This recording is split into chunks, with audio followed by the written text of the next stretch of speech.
Chapter 1. Bronze Whispers Stir. The air hums with the weight of secrets. In the heart of the Yoruba kingdom of Ife, where the earth breathes through the roots of sacred Iroko trees, something stirs. It is not the wind that carries the first whispers, though the breeze does dance through the bronze leaves of the royal compound, but the hands of those who shape the divine, the artisans of Ife, their fingers stained with the memory of fire and clay, are preparing for a revelation. Every face tells a story. He murmurs, though no one is there to hear him. The words are for the bronze, for the spirit that will soon inhabit it. The Yoruba believe that art is not mad, it is called for. And tonight, the call is louder than ever. Beyond the workshop, the city of Ife stirs. The distant chants of the royal court drift like smoke through the air, a melody woven from praise and prophecy. The king's advisors speak of omens, of dreams where the gods have turned their faces toward the earth.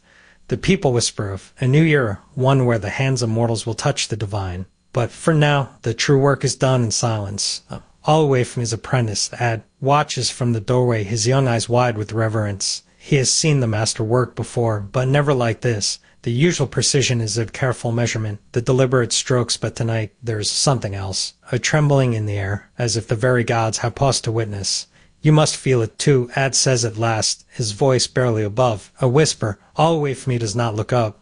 His fingers trace the curve of a cheek, the arch of a brow. The bronze speaks, he replies.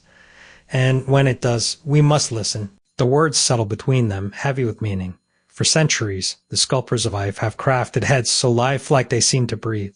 But this one is different.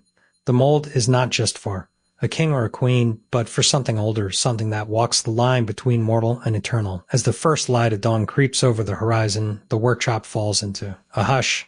The last of the molten bronze is poured, the last of the clay smoothed. The head sits in the center of the room, still wrapped in its mold, but already it feels alive. The air around it shimmers, as if the very space is holding its breath. All away from me rises, his back aching from hours of labor. He knows what comes next: slow, careful removal of the mold, the revelation of the face within. But for now, he allows himself a moment of stillness. The bronze whispers have been heard. The work is done. And yet the story is only beginning. Outside, the city of Ife wakes to a new day. The royal court gathers, the people move through their rituals, and the gods watch from the heavens.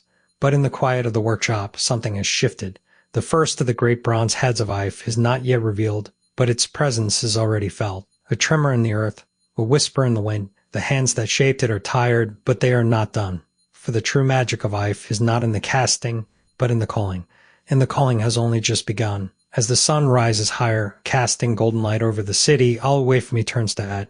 Tomorrow, he says, we will see what the bronze has to say.